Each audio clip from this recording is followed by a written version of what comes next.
Voici 2 autres conseils pour trouver vos premiers utilisateurs. Conseil numéro 3. Faire du démarchage et balayer large. Vous pouvez commencer par mobiliser vos collègues ou vos amis qui connaissent certainement des gens qui pourraient être des utilisateurs potentiels. Mais il est important de balayer plus large et d'élargir le périmètre des gens avec lesquels vous construisez votre produit. Je vous donne l'exemple de Réseau. Il s'agit d'une plateforme qui permet de mettre en contact les entreprises avec des experts capables de répondre à leurs besoins d'accompagnement. Au départ, on pensait que ça intéresserait surtout les conseillers des chambres de commerce et d'industrie. Et puis un jour, on en a discuté avec des gens de Pôle emploi et on s'est rendu compte qu'il y avait des milliers de conseillers qui aident les entreprises à recruter et qui étaient intéressés pour élargir leur offre de services. Aujourd'hui, ce sont les principaux utilisateurs de Réseau. Alors, pour balayer large, il faut faire du démarchage. Vous n'en avez sans doute jamais fait. Mais la bonne nouvelle, c'est que c'est facile.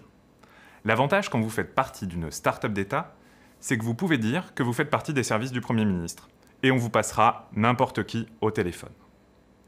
Il y a quand même quelques règles à respecter. Premièrement, expliquez clairement à votre interlocuteur qui vous êtes, le cadre dans lequel vous intervenez et ce que vous attendez de lui. Deuxièmement, commencez par une brève présentation de moins d'1 minute et demandez-lui s'il dispose d'un moment pour poursuivre l'échange ou quand vous pouvez le rappeler. Troisièmement, faites un suivi rigoureux de vos appels. Après un appel infructueux, envoyez un email et rappelez la semaine suivante si vous n'avez pas été recontacté. Conseil numéro 4. Rendre un vrai service le plus rapidement possible à vos utilisateurs. Un vrai utilisateur, c'est quelqu'un à qui vous rendez un vrai service, pas quelqu'un qui teste une maquette. Mais attention, cela ne veut pas dire que vous ne pouvez pas avoir vos premiers utilisateurs avant d'avoir un produit totalement fini. Vous pouvez commencer par rendre un vrai service en faisant les choses à la main. Je vous donne l'exemple de marché public simplifié, un service qui permet de verser automatiquement au dossier des entreprises qui postulent à des marchés publics les pièces justificatives lorsqu'une administration en dispose déjà. On aurait pu attendre d'avoir interconnecté toutes les bases de données entreprises des administrations, mais cela aurait pris des années. Alors, pendant les premiers mois, on a récupéré à la main les pièces justificatives qu'on nous demandait et on les a envoyées par email. Ensuite seulement, on a codé le service.